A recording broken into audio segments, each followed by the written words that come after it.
Serbian narratives about Kosovo have been rather dominant because of the absence of competing narratives from Kosovo itself on this in the international arena. Expelled all Kosovo Albanians from public institutions. They closed schools to Kosovo Albanian children. I can see some astonishing parallels even in the micro details. For example, if we look back to what happened in Olenivka, when this explosion killed a lot of Ukrainian prisoners, and the Russians tried to pass it off as bombing by Ukraine, that did this. Exactly the same thing was done by Serbia to Kosovo Albanians in 1999 in the Dubrava prison massacre. It was the quick end of the war and the quick securing of the territory by a vast NATO-led Kosovo force, which at that stage I think was upwards of 50,000 soldiers. At the very least, I think, well, first of all, I think Ukraine should recognize Kosovo. I think because Kosovo has been presented to Ukraine through Russian narrative.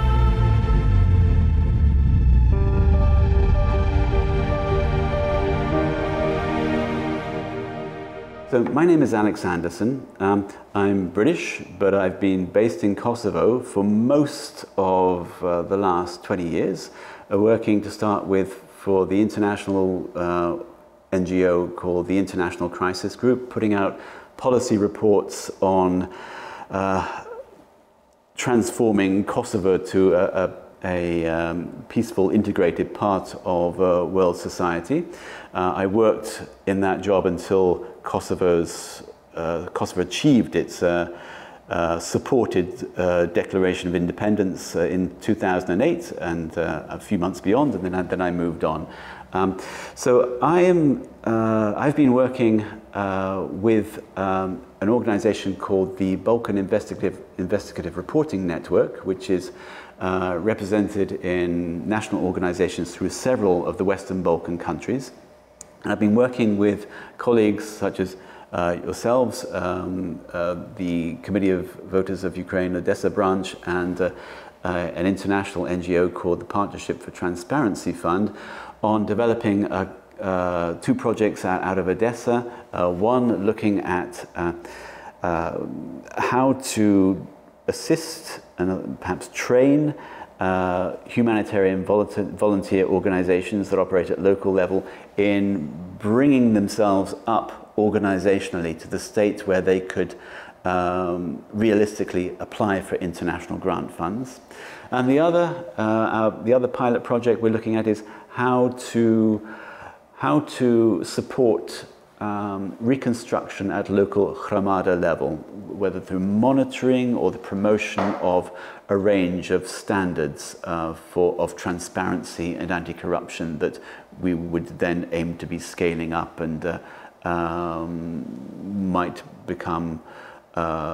might spread in their application. So that's what's actually brought me to Odessa.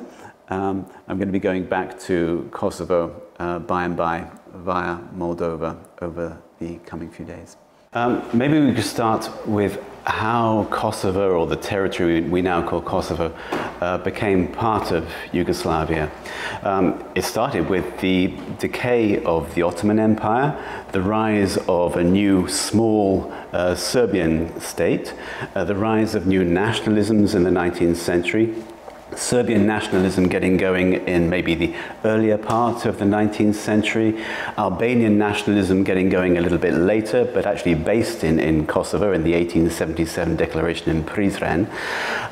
And then during the decaying years of the Ottoman Empire, the Balkan War of 1911-1912, in which Serbian troops of the new Serbian state conquered a lot of land to the south that was Ottoman, part of the Ottoman Empire, including Kosovo, and held it. And this land became incorporated into Yugoslavia, the first Yugoslavia, effectively a sudden doubling of Serbia's territory.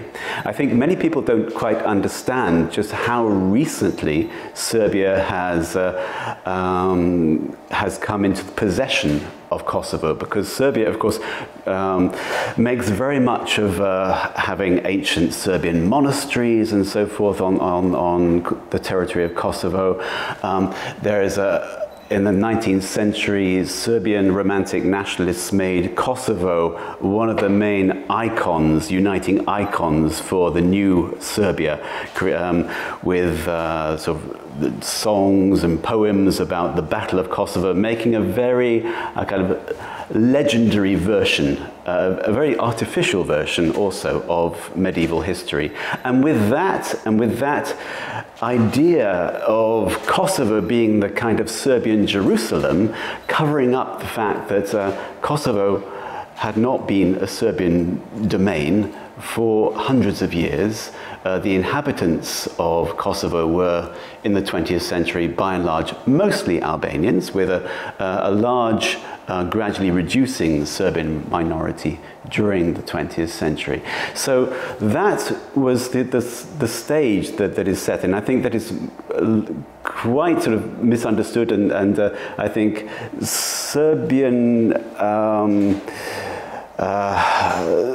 Serbian narratives about Kosovo have been rather dominant because of the absence of competing narratives from Kosovo itself on this in the international arena. And that has led to a lot of misconceptions about what Kosovo is, where it has come from. So basically, Kosovo was conquered, a majority Albanian population, and so ultimately, without further acts of genocide, and let's remember that that war in 1911, 1912 was accompanied by acts of genocide on the part of Serbia, because if you look at the territory north of Kosovo, basically southern Serbia, up to the city of Niš, that itself also was, until 1911, 1912, largely Albanian inhabited. And if you travel through it now, it's kind of eerily empty. It's very thinly populated. And then if you look carefully at the village names as you pass by, you see, actually, these are Albanian names. So without further acts of genocide like that, and with an Albanian population that was already likely in the majority, and that majority gradually growing because of the demographic structure of the Albanian population, Serbia holding on to Kosovo was not going to be sustainable over the long term. And so within 100 years, as we've now seen, the grip of Serbia on Kosovo finally broke, and it is now reverted to a different status, to its own independence. So effectively, Kosovo's independence, of course, it's part of the story of the breakup of Yugoslavia, but it's also part of the story of the dissolution of the Ottoman Empire and finishing up unfinished business from that period back at the beginning of the 20th century. Yes, when I first went to Kosovo myself in 1997, I remember sitting down with a Kosovan intellectual, Professor Mark Krasniqi, who said to me, "And we still blame you for the London Conference of 1912, something that British people are thinking, what? Never heard of that, what is that?" But such division, carving up of territories meant that a large number of people who are not Slavs ended up in Yugoslavia, basically the land of the southern Slavs. So a kind of alien body amid a collection of Slav peoples. So that itself, I think, is an indicator of what was going to come over the next few decades. So Kosovo, in that context, had a very unhappy 20th century. Kosovo itself got invaded both by the Italians and the Germans during World War II. There was fighting over it. And in the first few decades of the post-World War II Yugoslavia, the socialist Yugoslavia, there was quite heavy repression of the Albanian majority in Kosovo. There were successful attempts to force emigration of quite a large number of Albanians. Quite a number went to Turkey, during that period. There was sort of heavy police repression, there was language repression, and it was only as Yugoslavia liberalized going into the 1970s that Kosovo had its only one good decade in Yugoslavia in the 20th century, the 1970s, when the 1974 constitution opened things up for them. It allowed for the opening of a university in Pristina, the capital of Kosovo, an Albanian language education to begin to flourish. It allowed a wide autonomy for Kosovo, for Kosovo to have its own institutions, for Kosovo to have quite an interesting, along with Vojvodina, which is the northern part of Serbia, to have an interesting status within Yugoslavia of both being part of the Republic of Serbia, but also being in their own right constituent units of the Yugoslav Federation. So Kosovo had its own representative on the rotating presidency of Yugoslavia after Tito's death in, I think it was 1981. That's correct. In fact, Kosovo was not a state in its own right. There was a vilayet, an Ottoman vilayet of Kosovo during the Ottoman Empire, but the borders of it were somewhat different from today's borders, which are in today's borders of Kosovo, which are inherited from the Yugoslav borders of Kosovo. But in that respect, Kosovo's experience rather mirrors Ukraine's experience. Ukraine was never able to sustain a kind of recognized international statehood through the 20th century until the collapse of the Soviet Union. Ukraine, and I'm sure you'll correct me, attempted, I think, what about 4 or 5 times to declare independence during the 20th century.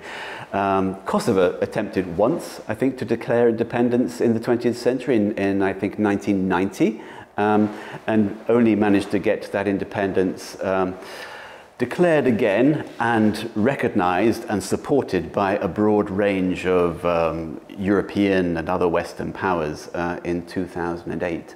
Guilt for the beginning of the conflict in Kosovo. I'd say this was the deliberate choice of a certain politician or group of politicians, Slobodan Milosevic being the main actor, who saw Kosovo as a lever with which to gain full power in Serbia, maintain full power, and this was, I think, the driving force. And he was using, in order to do this, the grievances of Kosovo Serbs, who were the minority in Kosovo, but who felt aggrieved by the granting under Tito's Yugoslavia of wide autonomy and effectively majority rule within Kosovo to the Kosovo Albanian majority, who felt kind of displaced from their former privileges as a result of this. And Milosevic was able to tap into these resentments and use them. And he was able to use the Kosovo situation to whip up nationalism. And he was able to use that both to gain supreme power within Yugoslavia, Serbia itself, including ultimately murdering the previous president, who was found dead in a national park in the north of Serbia, and this is what happened. If we look at how Serbia under Milosevic acted towards the Albanian majority, beginning from the end of the 1980s, around 1990, they expelled all Kosovo Albanians from public institutions. They closed schools to Kosovo Albanian children. So you had suddenly the maybe 100 or 150,000 public sector workers thrown out of work. You had effectively an apartheid system introduced, heavily policed, violently policed, and this lasted through the whole of the 1990s. The Kosovo Albanians understood that they were not militarily strong enough to resist this with opposing it with their own violence, so they opted to try to withdraw into a kind of parallel society. This lasted about 7 years. They then found that by 1995 they'd been completely bypassed in the Bosnia peace process, and that no one was going to come to their assistance. And this then allowed the Kosovo Liberation Army to begin to grow, for the development of a violent alternative to peaceful protest. So we then came to the period of the late 1990s, 97, 98, 99, when the Kosovo Liberation Army's first attacks provoked very violent, murderous responses from Serbian police forces. For example, the first battle in a Kosovo village, they ended up killing dozens of members of the same family, the Yashari family, that had been their leader, their family leader was one of the first leaders of the Kosovo Liberation Army. And this sparked the beginning of a wide-scale conflict, because this became intolerable to its Kosovo Albanians. Lots of people started joining the Kosovo Liberation Army. This then provoked further atrocities from the Serbian forces, who began by 1998, 1999, deliberately clearing whole swathes of villages of Kosovo. They would go into villages, burn them, massacre the men particularly, sort of kill them in dozens of them. And ultimately, this then provoked the NATO intervention in 1999, which Serbia then responded to with a further escalation of violence against the civilian population, expelling with more massacres, mass burnings of villages, mass rape, a very large proportion of the whole Kosovo Albanian population, driving them into Albania to the west, and Macedonia to the south. This was very clearly sort of a genocidal operation. At that point, I think many of us who were observing feared that this population would never be able to go back to their homes. A fear which, in fact, turned out to be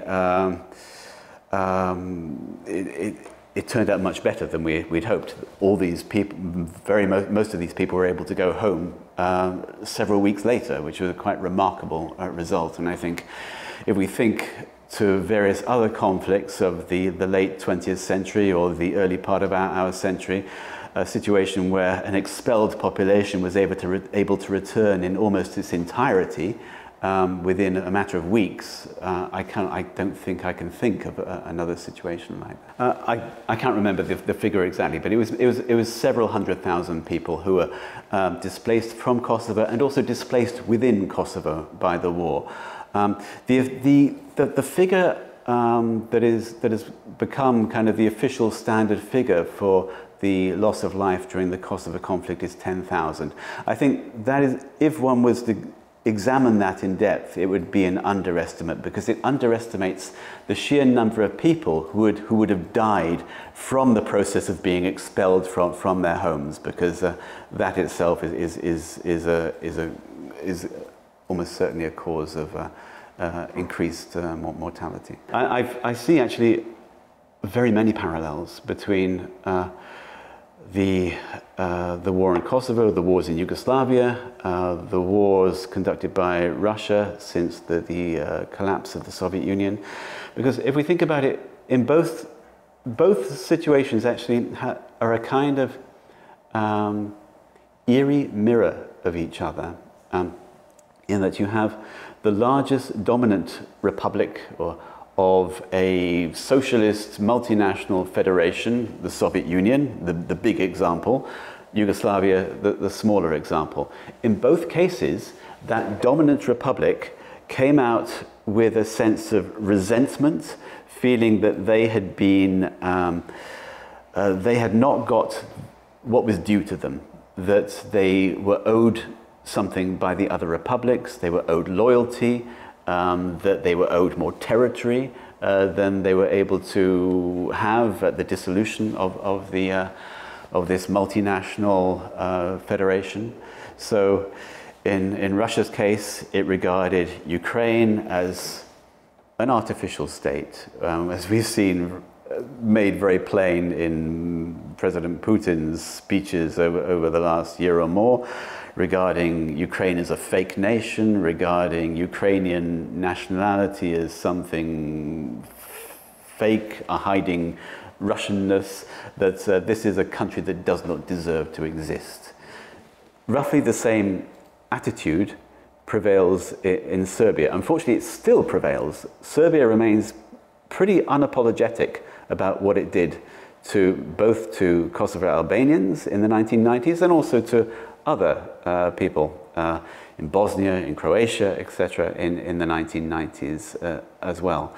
There is that parallel. Even if I was going to go into the micro details of each war, I can see some astonishing parallels even in the micro details. For example, if we look back to what happened in Olenivka, when this explosion killed a lot of Ukrainian prisoners, and the Russians tried to pass it off as bombing by Ukraine that did this. Exactly the same thing was done by Serbia to Kosovo Albanians in 1999 in the Dubrava prison massacre. Basically, they went into this prison where they were holding a lot of Kosovo Albanian men, killing them, machine gunning them, etc., and then claiming afterwards, oh, it was NATO bombs that did it. So an absolutely remarkable parallel. Kosovo has first of all, it has the legacy of having almost a sort of colonial kind of economy. It's had a very rural economy.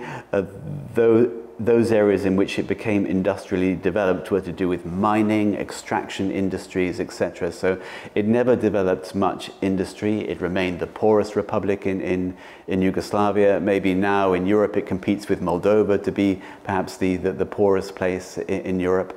So, and also it has a demographic structure that is so different from the surrounding countries. It has a very young population, lots and lots of young people, and also an education system that struggles to make the most of that resource of youth. So we do see, I mean, one main avenue is that people emigrate. People emigrate to Western Europe, and there's a big remittance economy. People send money back. Kosovo's economy also still remains far too reliant on customs and excise duties, on what is brought in at the border. But it is gradually developing sort of some green shoots in tech and other sort of younger industries. So it's not all hopeless. It can balance its books. It gets a lot of international aid, but nevertheless, one way or another, with those diaspora remittances taken into account, it is sustainable. It can keep going. In terms of being landlocked, one major difference that is for Kosovo was made in around 2008, 2009, because Kosovo and Albania are kind of so linked. It was extraordinary that it was so difficult to actually get from Kosovo to Albania, because there's a mountain range, as you correctly say. Kosovo is surrounded by various mountain ranges, and the building of a tunnel in Albania through one of these mountain ranges has opened up the sea to Kosovo. So now Kosovo and Albanians, particularly this summer, would just exit en masse every weekend. It takes about 3 hours to drive to the seaside in Albania. That has made a huge difference over the last 15 years. Kosovans, or Kosovo Albanians, the majority, started using the Deutschmark en masse in the 1990s. Because in the 90s, during this apartheid economy, when Albanians were kicked out of the public sector, they had to work in the private sector. They already had a lot of people abroad sending money home. A lot of those people were in Germany or Switzerland, particularly the German-speaking areas of Switzerland. So the Deutschmark became the kind of standard currency used by Kosovo Albanians. The Kosovo Serbs were kind of became a sort of a full employment community, because they then had the pick of all the jobs that were emptied by Albanians being removed from them, and they were tied to the dinar. But the dinar had a lot of inflationary problems during the 1990s. The Deutschmark didn't.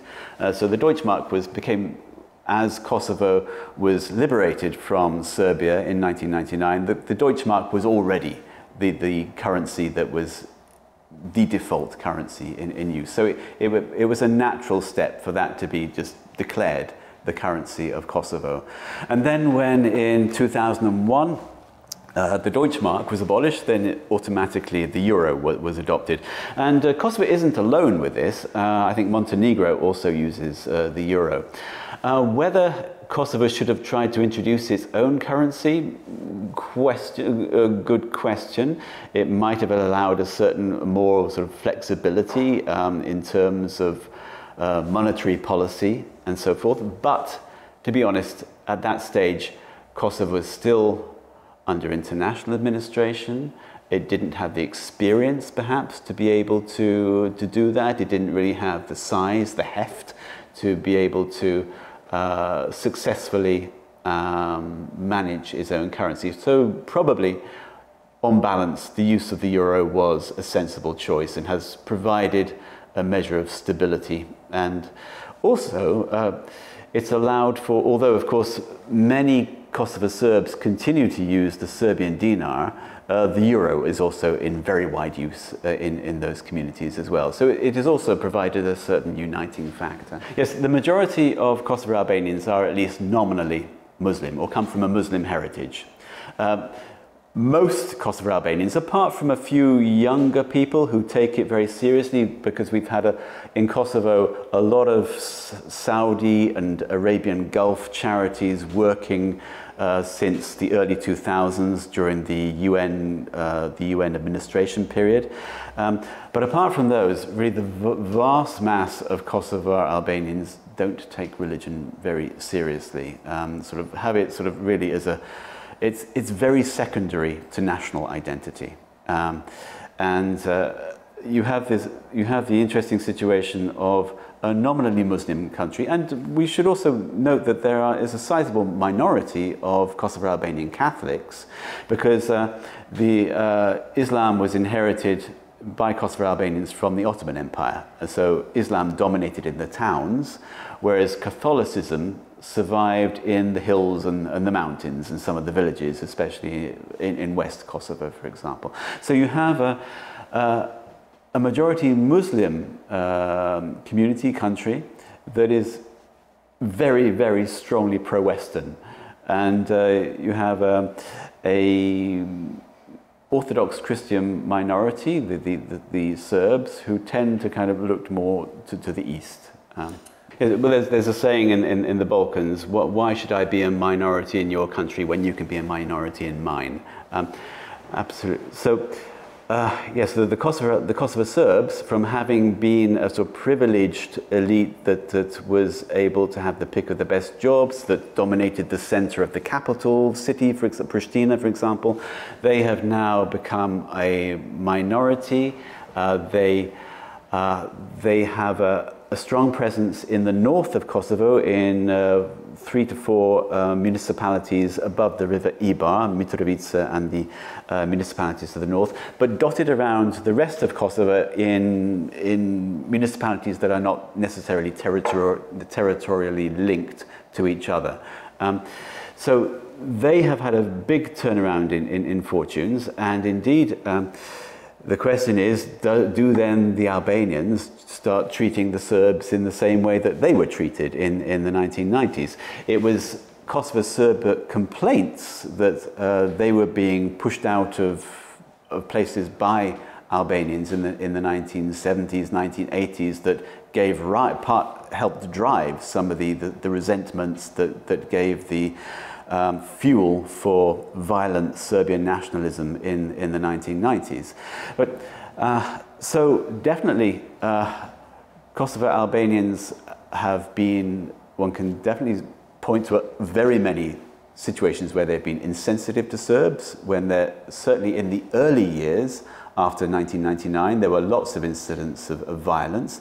Those have very much quietened down now. We don't see that. We don't see enclaves of Serbs surrounded by barbed wire in central Kosovo anymore. That used to be the situation shortly after the war. And we also see the influence on Kosovo of the international presence, because Kosovo was a heavily supervised place for nearly a decade, and actually beyond independence as well, because independence came with a lot of conditions. It came with a European Union police mission and other supervisory presences. So most of Kosovo institutions, key ones such as the police, for example, have been heavily trained and conditioned by international training and international supervision. That has had its effect. It's had its effect also on Kosovo as a whole. It has benefited from that infusion of international thinking, international approaches, international institution building. That is not to say that Kosovo still remains a place that carries the legacy of being poor, of having been at the very bottom of the heap in Yugoslavia.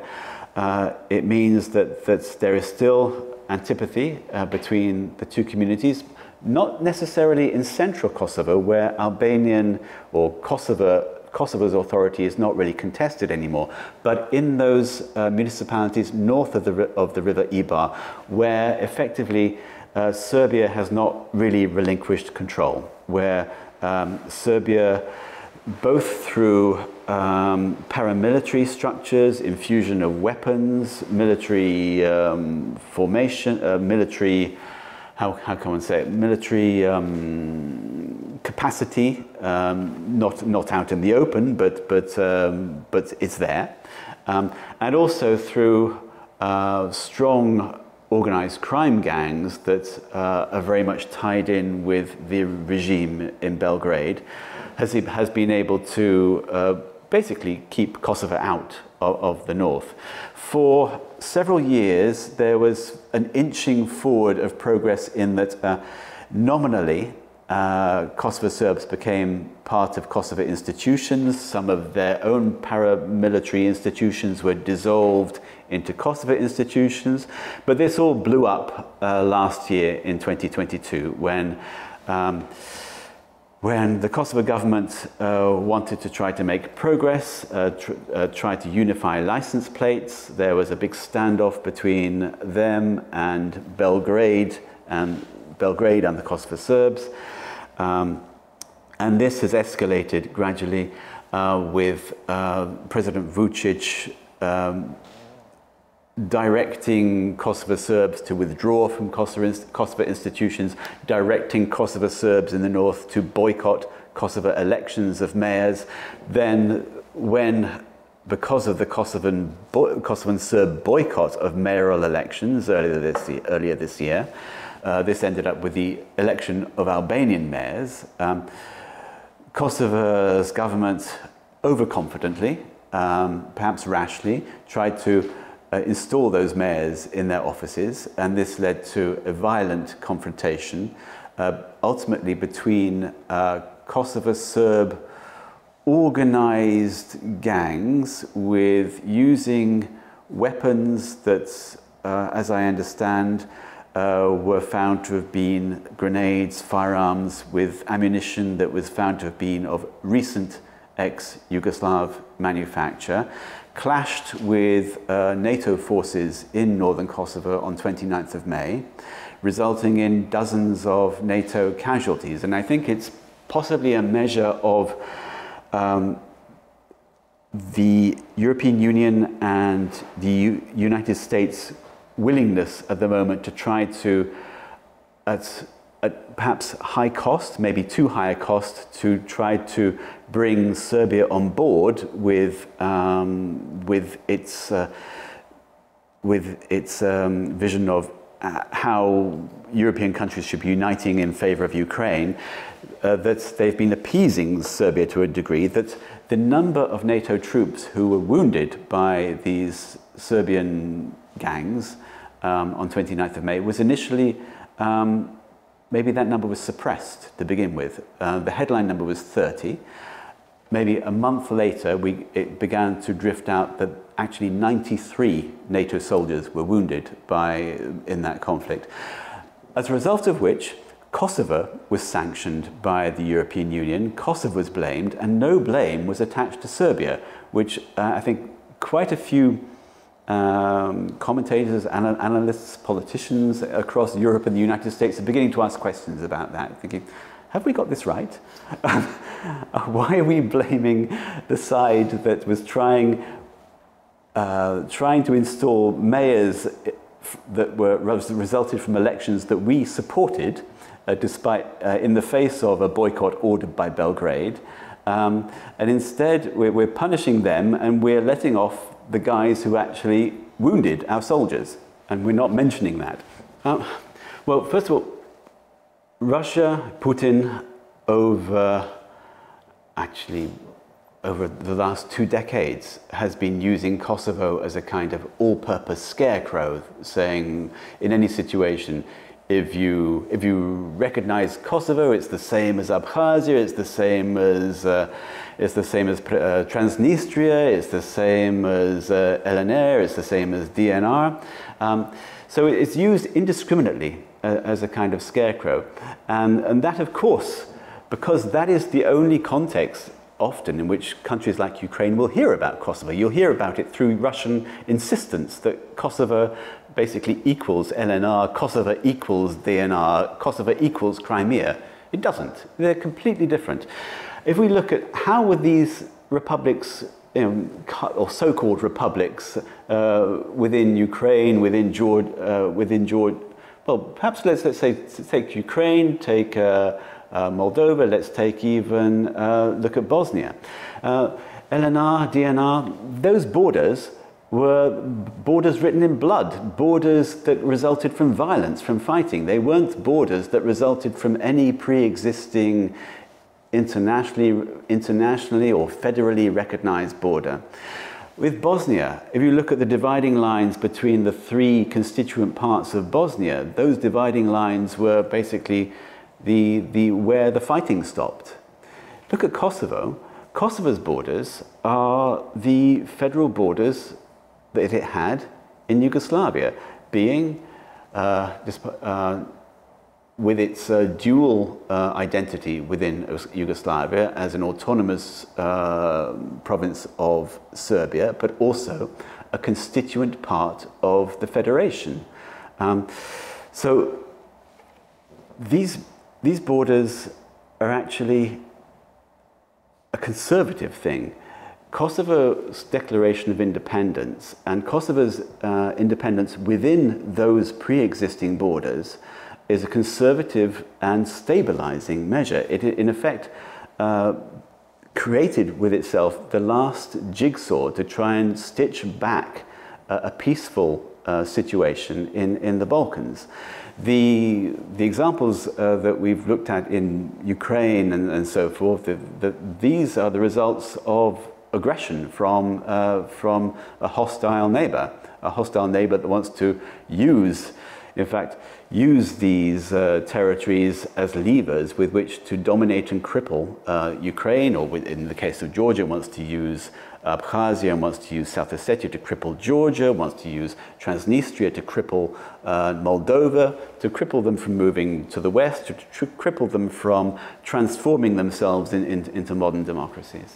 We certainly see a division of opinion within Ukraine. We see several MPs and a range of analysts, even newspapers, thinking that it's time to recognize Kosovo and that this would be a sensible thing to do in order to help stabilize the Balkans, to limit Russian influence in the Balkans, to bring Serbia to order, because Serbia is gaining confidence in reanimating that Milosevic agenda at the moment, and that's a dangerous thing. Russia sees that opportunity. Russia sees that it might have the opportunity to create further trouble, further conflict in the Balkans, therefore distracting the West, creating a further burden for the West in the Balkans, therefore weakening its practical support for Ukraine as a result. That's one aspect. At the very least, I think, well, first of all, I think Ukraine should recognize Kosovo. I think because Kosovo has been presented to Ukraine through Russian narratives, and that has obviously scared Ukraine away from recognizing Kosovo, saying Ukraine is, Kosovo is the same as Crimea, the same as LNI, the DNR, etc. I think the parallel, the most obvious parallel, but is actually of Kosovo with Ukraine itself. If we look at their experience of having been both treated as a sort of artificial nation by the dominant nation in the dissolved big multinational socialist federation. I think both have got common challenges in getting support from the rest of the world outside of Europe and America, in that respectively, the capitals, Moscow and Belgrade, dominated relations with the global south. So Moscow was seen as a center of support for anti-colonial struggle. Belgrade was seen as the capital of the non-aligned movement, and both the current Russian and Serbian regimes have used those legacies and the fact that they have the networks within the global south because of having those capitals, whereas respectively Ukraine and Kosovo do not have those networks, and because Ukraine and Kosovo are supported by the former colonial powers, the EU, and also supported by the US, and that means that a lot of nations in the global south regard Kosovo and Ukraine perhaps as projects of the Western powers. I think it means that both Kosovo and Ukraine have a challenge to try and represent themselves, represent their own narrative, both to each other and also in the global south. But in terms of Ukraine recognizing Kosovo, yes, Ukraine should recognize Kosovo. I think this would actually put Serbia on the spot. Some within the Ukrainian government are saying, well, Serbia is supplying some weapons to us, although Serbia's president hotly denies this because he himself has created such a pro-Russian constituency within his country, and he dare not offend that. So perhaps even if they are through some third parties selling some weapons to through the US or something like that, and those that come into Ukraine, is going to be in small quantities and deniable quantities. I think recognizing Kosovo would put Ukraine on the spot. It would also put some of the non-recognizing EU countries on the spot, Slovakia, Greece, etc. It would encourage, Ukraine would thereby start to be playing an active role in bringing the Balkans to a pro-Western transformation, a transformation that is also very much in Ukraine's interest. At the very least, if Ukraine can't do that immediately, I mean, I see no good reason why Ukraine would still not be recognizing Kosovo passports. Greece does not yet recognize Kosovo, but you can travel to Greece with a Kosovo passport, with a visa at the moment, and soon without a visa. Same with a range of other countries in Europe. That at least should be a very first step. But in terms of Ukraine's own interest and beginning to shape its own geopolitical environment in the same way that it so skillfully shapes the battlefield, as we've seen the results in the Kherson counteroffensive, in the counteroffensive in Kharkiv Oblast, etc. It should be adopting that same approach, I think, to this political question as well. I think when we look back at what the international courts set up for judging crimes committed in the wars of Yugoslavia's succession, I think it's a rather pitiable picture indeed. It's taken a long time. A very few people have been tried to start off with and sentenced, when the number of perpetrators, the number of crimes is so vast. And I think very many people who are victims or relatives of victims of these crimes still feel cheated decades after this. I think there possibly has to be a serious review about how war crimes are tried, because it's too little, too late, repeatedly. It's just not enough, and this means that resentments and bitterness and injustice, persists through decades.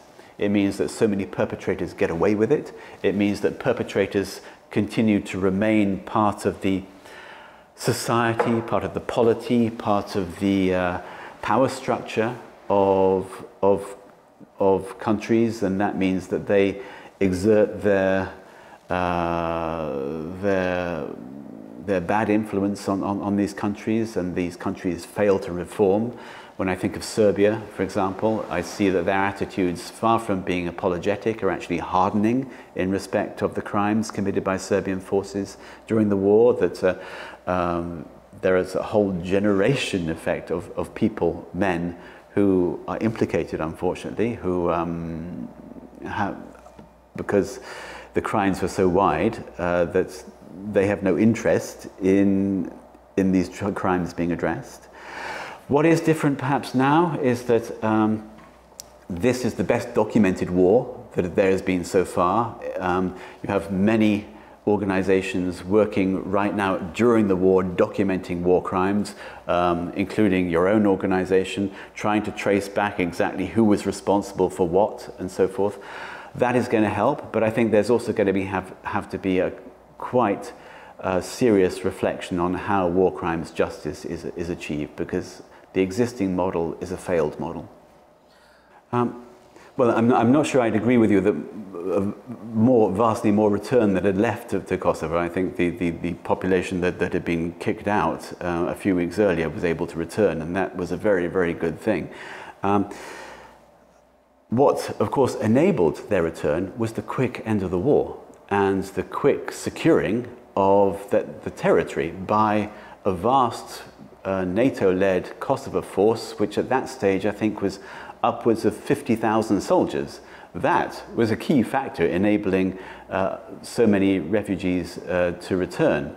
This, of course, let's also face it, also sparked the exit and acts of violence with members of the Kosovo Serb minority and the other minorities too, who Kosovo Albanians sort of blamed for being associated with the Kosovo Serb regime. These included Roma, Ashkali, Egyptians, etc. And so that was a very rough period indeed in the period following the war. A lot of murders, and I think some of which are the subject of the ongoing indictment of Kosovo's former president Hashim Thaçi and others in The Hague that is going on right now. But in terms of Ukraine, of course, the key thing is to win the war as soon as possible. That is absolutely key. The longer the war goes on, the longer the destruction will be, the more that refugees who have left Ukraine will have established themselves in alternative lives in various other European countries. These are the key factors. And also, key is how well funded and how well organized reconstruction is after the war.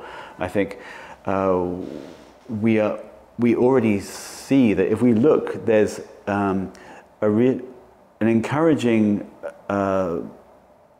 bustle of activity at Hromada level, at municipal level already in Ukraine. So lots of activities by mayors and communities and councils to at least conserve buildings, to do what can be done, repairing roofs, repairing windows, etc., with the limited resources that they have. We're also seeing quite a large number of various local and international NGOs helping out at this local level. I think one mistake would be to try to build some big monolithic organization to run reconstruction. I think one needs to build upon that ongoing activity, that ongoing and building of experience that we are seeing already at the municipal level, and to support that and enable that and to resource that to help rebuild communities. I think it would be a big mistake to press it all into a vertical structure. I think we're all asking questions about this super ministry that was created at the turn of the year, which subsumed the Ministry of the Regions, for example, into its structure, that may be running somewhat against the principle of decentralization. Kosovo is beginning to show some green shoots of very encouraging life in the cultural sphere. And this is actually coming through women artists. We are seeing a lot of Kosovan pop stars break through into the big time with Rita Ora, Dua Lipa, Bebereja, etc. But we're also seeing a really encouraging wave of new young women filmmakers. You could call it a Kosovo new wave. This is, so far, if you could look at the various films, whether it's The Hive, Vera Dreams of the Sea, I'm trying to think of some other names, and maybe some others will pop into my mind in a moment, but the hill on which lionesses roar, I'm thinking of some others. Many of them deal with aspects of the need for women to liberate themselves from what had been, or what is, to a certain extent, still a patriarchal society. There's a very interesting range of films. I'd recommend trying to see any of them. I think as we get through this first wave, we're going to build towards a second wave of material, and I'm looking forward to see what that is going to be once we've gone through this first wave of exposing the struggle of women in a patriarchal society, where we're going to move through to some other narratives. And I look forward to seeing what Kosovo is going to be developing next. As regards Kosovo music, I think I've listed some of the mainstream pop stars that have sort of made it big, who are I think two of them actually live in London, Dua Lipa, Rita Ora, but these are both, they come from Pristina families, and they're back in Pristina all the time. Pristina is a small place, so I think we run into their parents at least quite often. They're off around the world themselves. But there are also other less well-known, really good Kosovo singers. I'd highlight Andra, a singer who is based between Kosovo and Germany. I'd also rate, there's a Kosovan heavy metal band called Troja, with its best song is called The Testament of a Clown, and it's basically a rant against corrupt politicians, because Kosovo also has had these problems with its political structure going forward.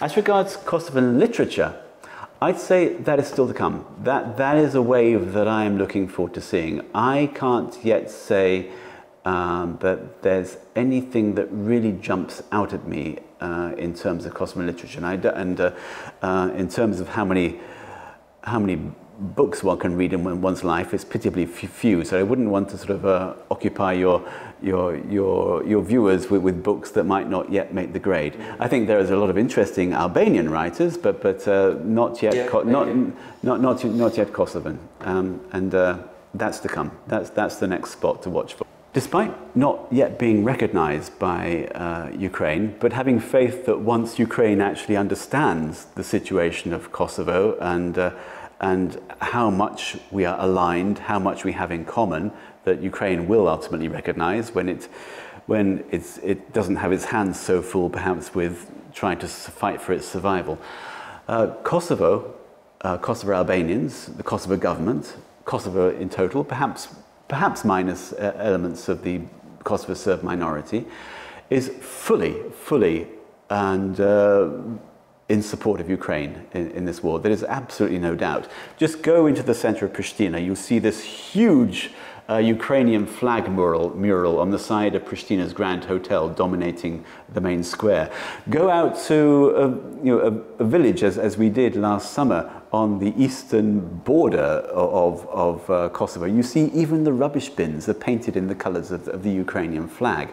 So Kosovo's government was so keen to be able to demonstrate its support for Ukraine. So even going back to last spring, basically I think we're looking back at last March 22 or April 2022, a proposal was made I think from an international journalism association that to Kosovo's government, could they support harbouring or giving asylum to some Ukrainian journalists who have been affected by the war. Kosovo's Prime Minister and President together leapt at the chance and immediately stumped up 200,000 euros. And so since then we've had a trickle of Ukrainian journalists coming to Kosovo. I think there are about 12 Ukrainian journalists in Kosovo at the moment, using Kosovo as their base, being given accommodation, being given office facilities, being given a stipend by Kosovo's government. When Ukraine had its Independence Day, like a week or two ago, Kosovo's Prime Minister again came to the celebration together with these Ukrainian journalists in Pristina. So I think Kosovo has been absolutely sort of determined to demonstrate its backing for Ukraine. I think that backing is absolutely unconditional. I think one benefit, I think, of Ukraine recognizing Kosovo, of allowing Kosovars into the country, you might get a flow of volunteers from Kosovo to actually fight in your foreign legion. You will certainly get Kosovars offering their support to Ukraine in various ways if you would simply open the door to them.